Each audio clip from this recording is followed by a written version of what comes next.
Sané seen candidature moom amul inquiétude mooy ñu déposé li nga xamante ne mooy parrainage des élus bu ci mel ni waa PDS il paraît que Habib Sy aussi moom dafa déposé woon parrainage des élus dina jàll est-ce que du gën a doon mbir boo xamante ni dafa créé waat discrimination ñenn ñi nga xamante ni am nañ député am nañu chance participer bi la élection mais ñi nga xamante ni dañ leen wutiloo parrainage dañuy dem wuti parrainage nga xëy suba ñun la am na autant de doublons voilà doublons externe xam nañ ko tuddee et aussi beneen question bi nga continuer wàlla si mooy Pape Sané dañu ni woon citoyen bu def doublon bu parrainé 2 personnes yoon day dal ci kawam xanaa stade bi nañuy jël def ko kaso parce que autant de doublons moom yaakaar naa ñoom ñëpp mun ñu dem ci kaso. waaw am na candidat bu ma gis day xam ma Boun Abdallah la wala. képp 29000 doublons xaw ma kan la ci mais kon kooku bu dee. oui boo defee total bi moom. oui stade Ablaye Wade bi moom dana fees. oui effectivement boo defee total bi on se retrouve avec plus de 100 000 doublons. ah oui oui.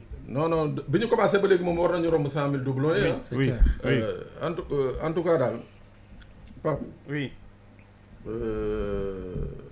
wax nga dëgg y a quand même un effet discriminatoire ci parrainage bi côté boobu.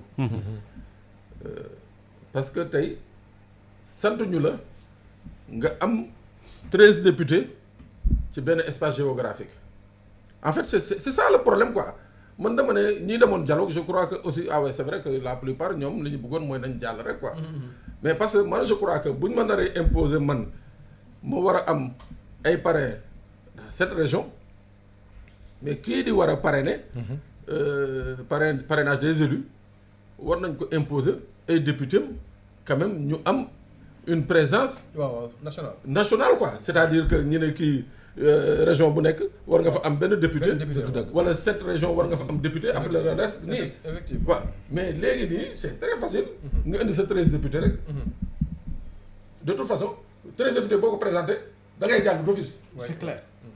Pape Sané doguma la gis nga li ngay wax nii opposition bi amendement boobu nañ defoon ñu ni non ministre de l'intérieur bi génne décret dina ko sóoraale comme ça ñu bañ a ñu éviter li nga xam ne mooy régionaliste. ñu ne dañuy bañ a éviter régionalisme. non pour li nga wax nii. waaw xam nga moom la député yi doon bañ. c'est-à-dire mën nga jël am 7 député à Dakar. ñu laaj la 7 député nga indi 7 député à Dakar. ñu ni loolu bu ñu ko defee opposition bi jom na jooju ñoo de yëgti woon yooyu amendement ci projet de loi bi. ñu ni bu ñu defee loolu boo moytu dañuy indi ay affaire de régionaliste léegi il faut que ñu jéem a fexe ba 7 député ñu tas ko ci Sénégal ñoom nguur gi état du Sénégal. à travers son gouvernement ñu ni non loolu jarul ñu koy amendement jarul ñu koy prendre en compte bu ñuy def décret d'application bi daañu fexewaale ba ñu ni député yi dañ leen di tas ci comme ni ñu ko defee ci parrainage bi ci Sénégal bi mais malheureusement gisuma ko waaw mais tey par exemple ñu ne la il faut 120 présidents de région de département non 120 présidents d'exécutif local alors imaginez man ma nekk candidat 120 yi président exécutif locaux yu Dakar daal di ma parrainer mais man ban kii laa am par rapport à celui qui a fait le tour des régions l'intérieur du Sénégal en fait man on me favorise au départ tout de suite c'est-à-dire au départ man on me favorise non xam nga Pape nu mel nga fekk benn Pa Assane taxaw fii ñu ne Pa Assane jël na fiche nangam mënul dem parrainage ñu ne non waa Pastef nee nañu ñoom dañuy jël seen 13 députés jox ko Pa Assane on ne sait pas qui est Pa Assane xamuñu fu mu toj ak lu mu def ak lu mu deful le risque c'est ça. Ouais. Donc en fait man dama ne y a une rupture d'égalité donc man foofu laa doon wax je crois que mosoon naa ko wax fii dama ne anticonstitutionnellement le conseil constitutionnel devait quand même saisir ou bien waroon nañu saisir le conseil constitutionnel pour se prononcer justement sur le dérapage qu'il y a au niveau du parrainage des élus. waaw parce que tey jii kii nga xam ne dem na def maillage territoire Sénégal. oui mu ñëw ñu war ko éliminer pour 200 doublons. waaw y a une discrimination. 200 doublons par exemple ñu war ko ci éliminer keneen ki comme ni ko Pa Assane waxee demul fenn. toog tranquille fii la toog ñu ne ko 13 députés ngi nii wala 120 présidents d'exécutifs locaux ngi nii. mu jàll xoolal mu jàll. mais c'est discriminatoire c'est-à-dire y a une rupture d'égalité. donc candidats yi déjà de prime abord ñu ngi dem élection mais ñii di dem élection il y a déjà une rupture d'égalité. am na ñi nga xam ne ils sont favorisés au départ. effectivement d'accord beneen mbir bu ñu mën a wax Ibrahima Anne muy élection présidentielle souvent débat programmatique la Sénégalais yi mën a toog xool ban profil nañu war a tànn pour yi les élections ñu jiite wala mu jiite destiné Sénégalais yi durant benn période bien déterminée mais seulement ba processus bi commencé ba tey ci ay coono ñu nekk ñi ngi nekkoon ci coow parrainage bi dina jàll ak du jàll nañ jox Ousmane Sonko fichier am pare nañ ci ba tey ñi ngi waat ci parrainage bi kan mooy jàll ak kañ la kan moo dul jàll finalement est-ce que ce débat programmatique dina am lieu. waaw Baye Matar loolu je crois que Pape Assane réglé na ko dès le départ. Répondre na à cette question là c'est-à-dire que. Oui. Dès le départ on a politisé le processus. C'est ça. En fait loolu mooy le drame. D'avoir des gens qui pensent à leur nu ñu koy waxee. leur avenir politique à leur maintien quoi. maintien ouais. Dès qu'ils sont élus rek ñu ngi xalaat nan la ñuy def ba am beneen mandat. C'est ça. Donc c'est ça le drame. On a trop versé dans la politique politicienne. Man je me rappelle en 2015-2016 quand il y a eu l'irruption du phénomène Sonko. dans l'arène politique. defoon naa benn papier dans Walf Quotidien où je disais que voilà pour la première fois au moins ñi ngi am ay débat sur la fiscalité des salaires la fiscalité sur les salaires.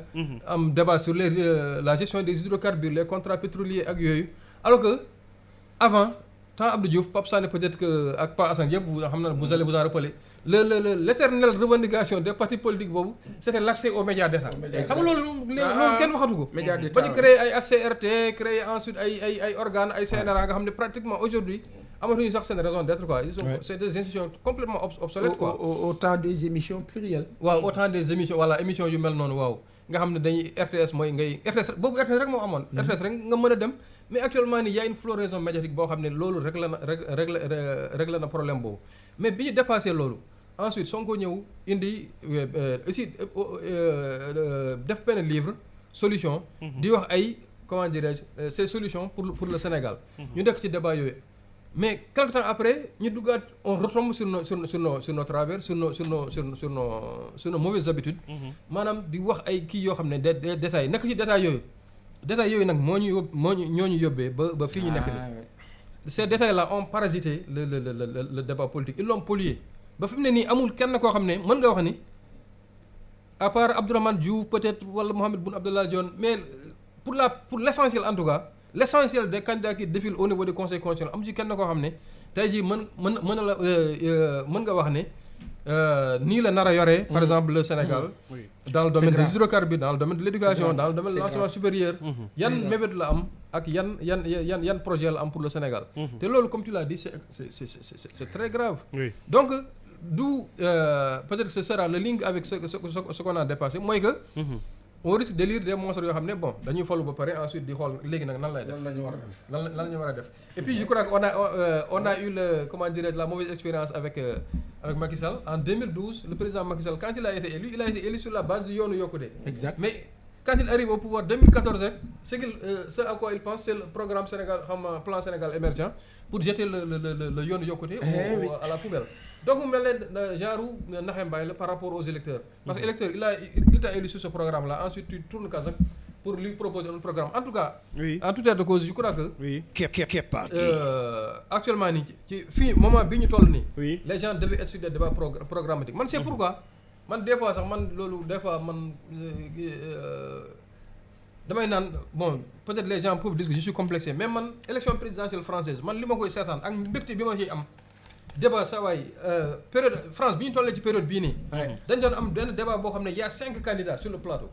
da nga am Jean-Luc Mélenchon nga am Marine Le Pen nga am Éric Zemmour am Emmanuel Macron am 5 candidats wala 6 candidats. dañuy toog sur le plateau ku nekk di wax son programme pour la France dans le domaine de l'environnement dans le domaine du nucléaire dans le domaine des transports dans le domaine de la géopolitique ak yooyu.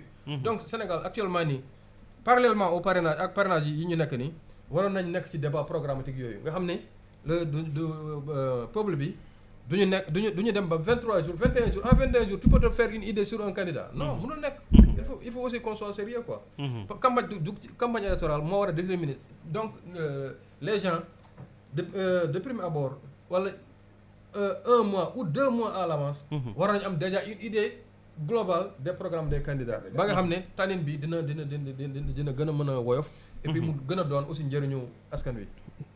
Papa Assane même question bi waroon nañ toll ci débat programmatique nit ñi di saytu ban programme moo gën ci Sénégal mais aussi ban profil moo gën ci Sénégal mais malheureusement ba tey ñu ngi ci processus bi ak ay impairam bu ñu jógee ci parrainage bi ñu ngi duggaat ci candidats yi nga xamante ne ay candidats fantoches la ak yu ni mel kañ la ñuy am débat bi nga xamante ne moo nekk débat bu sérieux bi war pour mën a tànn Sénégal bi jiite Sénégal 2024-2029. C'est regrettable que en 2016 Ousmane avait réussi quelque chose de plus qu'intéressant mooy li nga wax léegi Ibrahima fexe ba nit ñi toog mu bind livre programme on va dire exposé pour la première fois ñëpp ñëw Obélisque place de la Nation c'était la première fois ñu gis ñëpp toog ci ay chaises Pape bi ñëpp toogee ci ay chaises qu'est-ce qui s'est passé les gens ont écouté quelqu'un qui a parlé en face de médias ba nu paree lan moo xew même nit ya toogoon kasi nekk fa nga toog nga ramasse la fa nekk la nga fa sànniwul dajale jóg place ba 7-8 qu'est-ce qu'on a dit ça vraiment c'est une innovation de taille loolu ba mu amee président Macky Sall ak ñi ko wër bu nu suivroon loolu jël ko à leur avantage daal di ñoom it sukkandiku ci pour def mieux que ça mais ce gars ce qu'il a fait c'est très bien parce que nit nangul nit du la wàññi dara vraiment kat ce gars a apporté une touche nouvelle c'est bien ce qu'il a fait Ousmane Sonko on va lui montrer que ñun on peut faire mieux que ça jeunes yi foofu la nekkoon talent nous on peut faire mieux que ça mais lan moo xew on a vu les gens parce que APR noo mel noo xam ni seen xaw ma jeune la xaw ma lan nun xaw ma ni ñu sosoo la barewuñu soof nañu soxor nañu tu vois un peu c'est seen mode de fonctionnement au lieu de se dire que ce gars ce qu'il a fait on va faire mieux teg ko ci waa ji li mu wax ni mu ko waxee ak la mu ca wax demeewul noonu mbir mi kat nii la tëddee ñun li tax ñu toog fii xam nañ li muy wax mais ñun du ñu jaaree foofu parce que fii ak fii ak fii respect bi nit ñi am ci kee ba ne dafa innové boobaa ñu am ko ci yéen mais boobu ñoom ñu nga ca problème mu deuxième mandat ba waa ji kii buñ ko seetaanee fii il va nous fatiguer ci deuxième mandat bi donc mën na yàq suñu dil affaire bi nag dugal leen ci kàmb googu jural ñu fi ñu ak si nii tey aujourd'hui Sénégal dafa soxla rinçage maanaam gàddu ton ni xam nga li ngay fomp ba kii gàddu lépp loo xam ni moo de APR marron nu ne ko ciix dem teg ko ne ndànk ne leen nag léegi xool leen pour que suba ngeen xam ni noo doxalee lii rek moo di mbiram APR Pamata li nga fi laaj du dara c'est juste que on a raté un coche en tout cas le coche de 2016 mooy Ousmane Sonko il propose quelque chose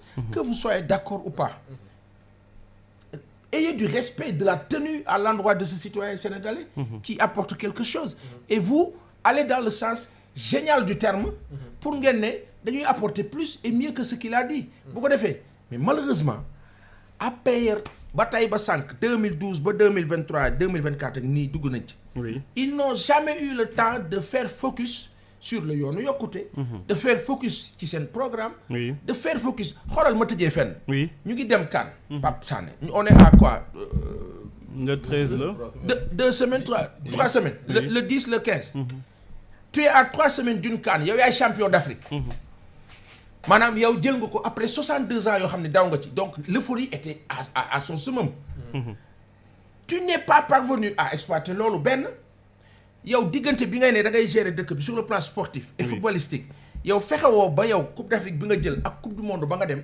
la nga ca am ca xaalis ak la ca des nga fexe ba ay sponsor nga am n sponsor pour que ce football jóg ce football su jógee lan moo day xew tu as une bonne partie de la jeunesse buy liggéey ci football bi d'accord championnat yi imaginez leen vendredi samedi dimanche les gens quittent en famille vont au stade qu'est-ce que ça ferait pour nos clubs d'accord paramètre boobu yëpp ñoom taluñu ko xamal lu ñu tal bu àjjumaa ñu daje dóor seen ay drap jaay taar ngande funki sonal nit ñi mu ngay jeex nag décret yeeg yëpp c'est fini là basta d'accord Pape Sané ñu terminer ak yow même question bi débat programmatique du am malheureusement duñ ko gaaw a gis duñu mën a toog aussi def saytu bi wax ci candidat yeeg programme yi ba tey ñu ngi ci ay controverse ak ay yenn problèmes yi en tout cas Pape dafa am lu xew. mooy que élection bi bu dee ça se tient à date échue. mooy que ça va être inédit. pour les Sénégalais. waaw ça va être inédit dama ne la même temps wu parti unique sax Senghor da doon jaay programme am. même temps wu parti unique. da doon wër Sénégal wax li mu bëgg a def wax li mu bëgg a def. kay waaw imaginer que nga xam ne moom leeroon na ko moom day gañe parce que moom kese la woon. muy wax li mu bëgg a def muy wax li mu bëgg a def gars yi di tàccu ñi naan ko non ànd nañ ci wala ànduñu ci. Oui. alors imaginer tey bu ñuy wax la pluralité démocratique au Sénégal di ko citer un exemple ñu ne la on va à une élection présidentielle où aucun des candidats du wax programme am. 63 ans après waaw benn candidat. c'est-à-dire les Sénégalais vont voter d'abord pourquoi et pour qui. les Sénégalais vont voter justement sur les images teg waaw. yàlla bëgg la. alors que tey jii ce qui devait se faire C'est la chance qu'on avait c'est mooy que les Sénégalais allaient avoir la possibilité de voter enfin pour. Mais là on nous remet dans le schéma de voter encore contre. d'éliminer. schéma boobu nañu nar a dugal c'est-à-dire li nga xam ne moom la kii choix au président de ne pas aller à un troisième mandat. la mu waroon jural Sénégalais. Sénégal yàqu na. mooy que tey dañuy toog rek da ngay wax mooy nañu éliminer rek. Ibrahima fee la bokk non du jàll. diw non c'est-à-dire personne ne regarde parce que personne ne sait qu'est-ce que Ibrahima propose. Personne ne sait ce que Pa Assane propose ainsi de suite. Mais est-ce que tey jii moom laay wax souvent est-ce que Sénégalais yi lebal nañu loolu président Macky Sall. man moo tax ma ne il a encore le temps de se ressaisir. Et au moins de faire en sorte que les Sénégalais gardent une excellente image de lui. waaw que c'est voilà au-delà du président qui n'a pas voulu faire un troisième mandat.